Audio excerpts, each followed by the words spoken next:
다 같이 사도신경으로 신앙 고백하겠습니다. 전능하사 천지를 만드신 하나님 아버지를 내가 믿사오며 그 외아들 우리 주 예수 그리스도를 믿사오니 이는 성령으로 잉태하사 동정녀 마리아에게 나시고 본디오 빌라도에게 고난을 받으사 십자가에 못 박혀 죽으시고 장사한 지 사흘 만에 죽은 자 가운데서 다시 살아나시며 하늘에 오르사 전능하신 하나님 우편에 앉아 계시다가 저리로서 산자와 죽은 자를 심판하러 오시리라. 성령을 믿사오며 거룩한 공회와 성도가 서로 교통하는 것과 죄를 사하여 주시는 것과 몸이 다시 사는 것과 영원히 사는 것을 믿사옵나이다. 아멘. 하나님의 나팔 소리 천지 진동할 때, 하나님의 나팔 소리 천지 진동할 때 예수 영광 중에 구름 타시고 천사들을 세계 만군 모든 곳에 보내어 구원받은 성도들을 모으리. 하나님의 나팔 소리, 하나님의 나팔 소리 천지 진동할 때에 예수 영광 중에 구름 타시고 맨 천사들을 세계 만군 모든 곳에 보내어 구원받은 성도들을 모으리. 나팔 불 때, 나팔 불 때 나의 이름, 나팔 불 때 나의 이름, 나팔 불 때 나의 이름 부를 때에 잔치 참여하겠네. 무덤 속에 잠자는 자 그때 다시 일어나 영화로운 부와 승리 얻으리. 아멘. 주가 택한 모든 성도 구름 타고 올라가 공중에서 주의 얼굴 배우리. 나팔 불 때, 나팔 불 때 나의 이름, 나팔 불 때 나의 이름, 나팔 불 때 나의 이름 부를 때에 잔치 참여하겠네. 나팔 불 때, 나팔 불 때 나의 이름, 나팔 불 때 나의 이름, 나팔 불 때 나의 이름 부를 때에 잔치 참. 우리가 더 높은 소리로 3절입니다.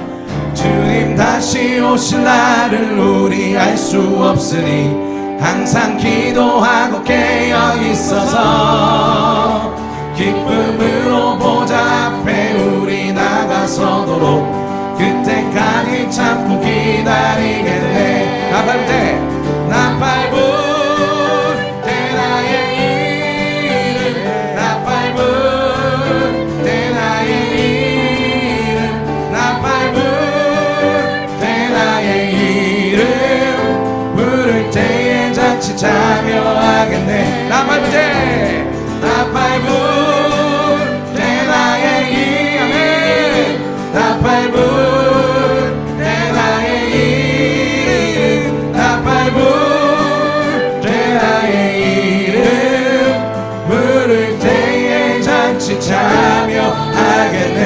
나팔 불 때, 나팔 불 때 나의 이름, 나팔 불 때 나의 이름. 아멘.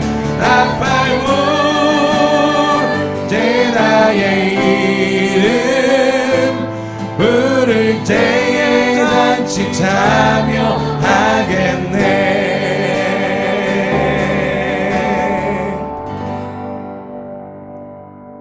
아멘. 제65장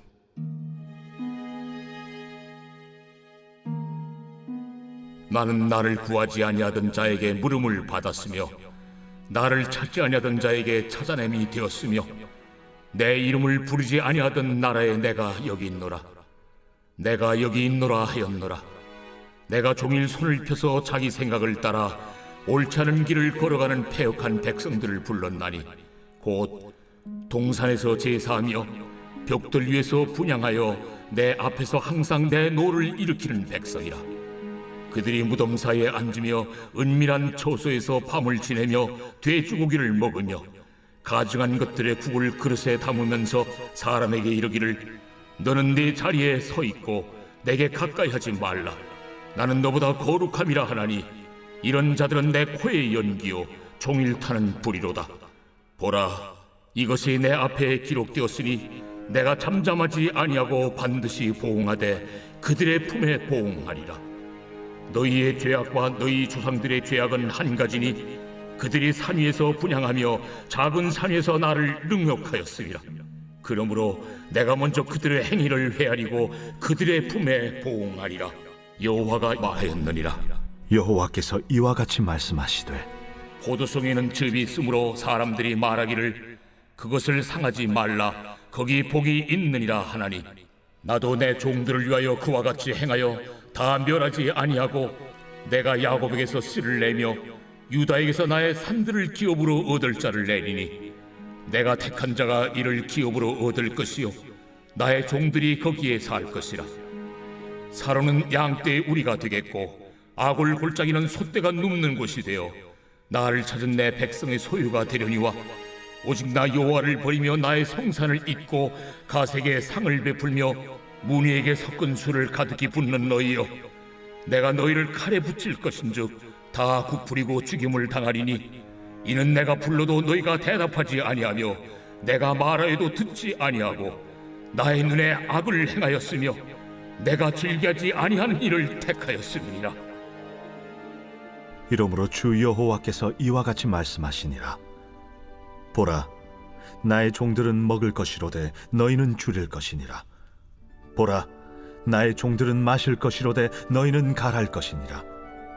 보라, 나의 종들은 기뻐할 것이로되 너희는 수치를 당할 것이니라.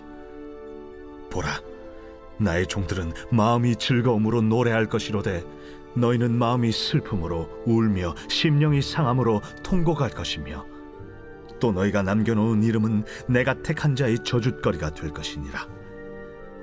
주 여호와, 내가 너를 죽이고 내 종들은 다른 이름으로 부르리라. 이러므로 땅에서 자기를 위하여 복을 구하는 자는 진리의 하나님을 향하여 복을 구할 것이요 땅에서 맹세하는 자는 진리의 하나님으로 맹세하리니 이는 이전 환난이 잊어졌고 내 눈앞에 숨겨졌습니다. 할렐루야. 한 주간도 평안하셨습니까? 오늘도 말씀으로 하루를 승리하시고 또 즐거운 토요일 육신과 영혼이 참심을 누리시기를 주의 이름으로 축복합니다. 여러분, 드디어 이사야서 65장입니다. 내일이면 이사야서 말씀이 다 마무리가 돼요. 내일 말씀은 영상을 만들지 않으니 조금 아쉽습니다. 아주 소망적이고 너무나 영적인 말씀인데 새하늘과 새 땅에 대한 말씀이에요. 내일 주일 저녁에도 시간이 나시면 가족들이랑 함께 모여서 꼭 매일 성경 묵상집 또는 웹사이트에 접속하셔서 같이 묵상하시기를 권합니다. 오늘 이사야서 65장은 이사야 전체 내용의 요약이에요. 이사야의 내용을 아주 간단히 압축해서 잘 보여주고 있습니다. 우리가 이사야서 전체의 내용을 정리하면 3문장 정도로 정리할 수 있을 것 같습니다. 첫 번째는요, 이스라엘에게 말씀을 주시는 여호와 하나님은 어떤 분이신가? 두 번째는 하나님에게 우리는 과연 어떤 존재들인가? 세 번째는 하나님은 그런 우리에게 어떻게 보응하시는가? 이렇게 요약이 됩니다. 우리는 이사야서 말씀을 보면서 그동안 이 질문들을 우리 자신에게도 적용해 보았습니다. 여전히 우리 하나님은 어떤 하나님이신지, 그분에게 우리는 어떤 존재인지, 그 하나님께서 오늘날 우리에게는 어떻게 보응하시는지 이것들을 살펴보았어요. 이 내용들을 오늘 65장에서는 설명을 하고 있습니다. 먼저 1절 말씀을 읽어볼게요. 나는 나를 구하지 아니하던 자에게 물음을 받았으며 나를 찾지 아니하던 자에게 찾아냄이 되었으며 내 이름을 부르지 아니하던 나라에 내가 여기 있노라 하였노라. 아멘. 여기서 나는 누구죠? 네, 여호와 하나님이십니다. 하나님께서 지금 1절 말씀에 자신이 어떤 분이신지 그리고 이스라엘이 어떤 존재인지를 말씀하세요.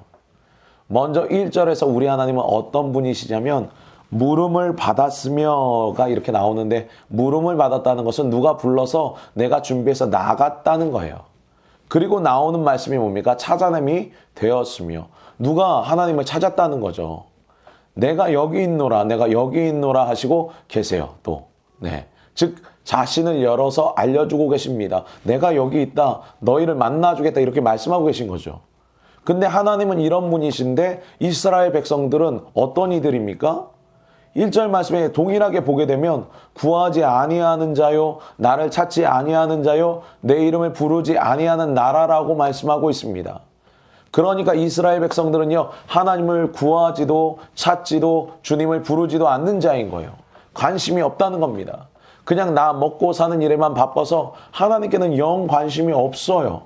그래서 하나님의 이름도 부르지 않아서 하나님의 백성이 하나님께 하나님 누구세요? 이러고 있는 형국입니다. 그들의 처지가 지금 이래요. 지금 이사야서 65장 1절이 사실 이사야서 전체를 한 문장으로 요약한 것과 마찬가지입니다. 하나님은 자기 백성들을 만나시려고, 구원하시려고, 도와주시려고, 건져주시려고 하시는데, 그 백성들은 하나님께 관심이 없고 오직 세상의 것에만 관심이 많은 거예요. 이생의 명예, 재산, 욕심, 정욕, 야망을 찾아서 계속해서 하나님을 외면하고 하나님의 마음을 아프시게 하고 있는 겁니다. 그게 그 당시 이스라엘의 모습이고 오늘날 우리의 모습인 것 같습니다. 여러분, 그런데 하나님은 거기서 끝나지 않습니다. 이쯤 되면 하나님께서 자존심이 상하셔서 야, 나 너네 하나님 안 할란다 이러실 수 있잖아요. 그런데 하나님께서는 그렇게 하지 않으세요. 그들 말고도 깔린 게 열방의 민족들인데 불구하고, 그런데 하나님께서는 이렇게 말씀하십니다. 2절 말씀인데요. 2절 말씀 보겠습니다. 내가 종일 손을 펴서 자기 백성을 따라 옳지 않은 길을 걸어가는 패역한 백성들을 불렀나니. 아멘. 2절을 보면 하나님께서 종일 손을 펴서 환영하시려고 계속 부르시고 계세요. 근데 하나님의 그런 환대를 이스라엘은 외면합니다. 도대체 이스라엘이 어떤 자들이길래 그럽니까? 자기 생각을 따라 옳지 않은 길을 걸어가는 패역한 자들이라고 설명이 되어 있어요. 하나님이 보여주시는 길을 걷지도 않고 따르지도 않는 자들입니다. 얼마나 이게 하나님 보시기에 속 터질 노릇입니까? 그런데 이게 오늘 우리의 현실이라는 거예요. 이것이 우리의 모습일 수 있습니다. 하나님은 종일토록 팔을 펴서 우리를 기다리시는데 우리도 하나님을 쳐다보지를 않는 거예요. 여러분, 지금 영상으로 함께 이 경건 훈련을 하시는 분들이야 그렇지 않겠지만, 이렇게 말씀을 비유하자면 정성스럽게 도시락을 싸서 만들어서 보내줘도 관심이 없으신 분들이 많습니다. 세상 소식은 정말 그때그때 하다못해 쇼핑할 물건이며 코로나 확진자 수며 정치권 돌아가는 소식이며 다른 사람의 사소한 가십거리 같은 것은 거의 실시간으로 체크하고 관심을 갖는데, 하루 30분도 하나님께 온전히 내어드리는 것이 어려운 이들이 너무나도 우리 주변에 많아요. 하나님은 계속 부르시고 계시는데 어떻게 일주일 내내 대답도 안 하고 있다가 주일날 잠깐 대답만 하는, 그것마저도 코로나 때문에 건성건성으로 대답하는 모습이 혹시 우리들의 모습이 아닌지 돌아보아야 할 것입니다. 하루 종일 내 먹고 사는 문제에 대해서는 관심을 가지고 열정을 가지고 일하는데 그런 게 나쁜 것은 절대로 아닙니다. 그러나 문제는요, 우리의 생명을 구원하셨고 지금도 우리 인생을 인도하시며 보호하시는 하나님께는 하루 일상에 잠시도 관심이 없다는 거예요. 대부분 내가 먹고 사는 거, 내가 편히 누울 거, 내가 즐겁게 놀 거에는 하루 종일 그런 생각을 하고 그런 데는 관심이 많습니다. 그러니 여러분, 이 당시 이스라엘을 우리가 어떻게 욕할 수 있겠습니까? 우리가 그들과 크게 다를 바가 없는 거예요. 여러분, 지금 여러분은 뭘 하루 종일 생각하고 주로 뭘 그렇게 말하고 무엇에 많은 관심을 가지고 있는지 한번 돌아보시며 생각해 보시기 바랍니다. 만약 그 가운데 하나님이 안 계시고 오직 세상의 것들로 가득 차 있다면 이 시간 회개하시고 돌이켜 새롭게 하시기를 바랍니다. 오늘 3절에서 7절 이하의 말씀을 보면 이제 그들의 모든 우상숭배와 가증한 행위들을 하나님께서 폭로하시고 책망하십니다. 그들은 남몰래 무덤에 앉아 죽은 자에게 미래를 묻고 뒤에서는 은밀히 정결법을 위반하고 하나님을 배반하고 우상 숭배를 하면서 다른 이의 부정에 대해서는 지적질하는 위선적인 모습으로 살고 있는 거예요. 그래서 8절에서 16절에서는 그들 중에 구원받을 만한 자들을 하나님께서 구분하여 내시고 우상 숭배하는 자들, 위선자들, 가증한 자들은 하나님께서 심판하실 것임을 말씀하고 있어요. 그런데 오늘 말씀 본문은 아니지만 내일 볼 17장 이하의 말씀을 보면 굉장히 소망적인 말씀이 선포됩니다. 하나님께서는 이런 패역한 백성들에게 보라, 내가 새하늘과 새 땅을 창조하겠다 말씀하세요. 우리 인간은 이런 경우 눈에는 눈, 이에는 이, 또는 이걸 어떻게 고쳤을까 뭐 이런 고민을 할 거 아니에요. 그런데 우리 하나님은요 완전히 스케일이 다르세요. 그냥 새롭게 창조하신답니다. 우리의 모든 죄악과 욕망과 더러워진 것들과 연약한 것들을 그냥 싹 다 없애시고 새하늘과 새 땅을 창조하시겠다고 말씀하십니다. 스케일이 완전히 남다르십니다. 인간은 어떤 사람이 잘못하면 복수를 하든지 아니면 관계를 끊어버리든지 아니면 야, 나 이제 너네 하나님 안 할래 이러면서 그 사람을 외면할 거예요. 그러나 하나님은요 우리가 부족하고 연약하면 그냥 새롭게 창조하시는 분이세요. 온전하게 다시 만드시는 겁니다. 새롭게 창조하셔서 우리의 마음과 생각과 형편을 새롭게 하시는 분이신 줄 믿으시기 바랍니다. 그러므로 사랑하는 여러분, 오늘도 우리의 연약함을 체휼치 아니하시고 우리의 마음과 생각과 형편을 새롭게 하실 주님을 믿음으로 바라보시기를 바랍니다. 그때 우리 인생에 새로운 역사가 일어나게 될 것입니다. 이 시간 우리를 위해 모든 것을 새롭게 하실 새하늘과 새 땅으로 우리를 인도하셔서 온전히 주님과 영원 복락을 누리게 하실 그 주님만을 바라보며 모든 삶의 자리에서 소망을 가지시는 저와 여러분 되기를 주의 이름으로 축원합니다. 기도하겠습니다. 주님, 이 시간 특별히 한 주간 열심히 삶의 터전에서 땀 흘리며 수고한 우리 성도들을 축복합니다. 주님은 피곤한 자에게 능력을 주시며 공고한 자에게 힘을 더하여 주시는 분이신 줄 믿사오니 오늘과 내일 주님께 예배드리며 생활할 때 새 힘을 공급하여 주시고 영혼육 전인격이 말씀과 찬양과 기도 가운데 회복되는 은혜를 누리게 하여 주시옵소서. 무더운 날씨 가운데 우리 연약한 성도들과 어르신들 지켜주시고 육신의 질병으로 고통받고 있는 성도들 그 모든 질병의 근원과 고통의 환부가 속히 나음을 입는 치유가 이 시간 일어나게 하여 주시옵소서. 감사드리며 오늘도 우리를 새롭게 하실 예수 그리스도의 이름으로 기도드리옵나이다. 아멘. 다 같이 주기도문 하신 후에 개인 기도하겠습니다. 주기도문 하겠습니다. 하늘에 계신 우리 아버지여, 이름이 거룩히 여김을 받으시오며 나라의 마옵시며 뜻이 하늘에서 이룬 것 같이 땅에서도 이루어지리이다. 오늘날 우리에게 일용할 양식을 주옵시고 우리가 우리에게 죄 지은 자를 사하여 준 것 같이 우리의 죄를 사하여 주옵시고 우리를 시험에 들게 하지 마옵시고 다만 악에서 구하옵소서. 대개 나라와 권세와 영광이 아버지께 영원히 있사옵나이다. 아멘.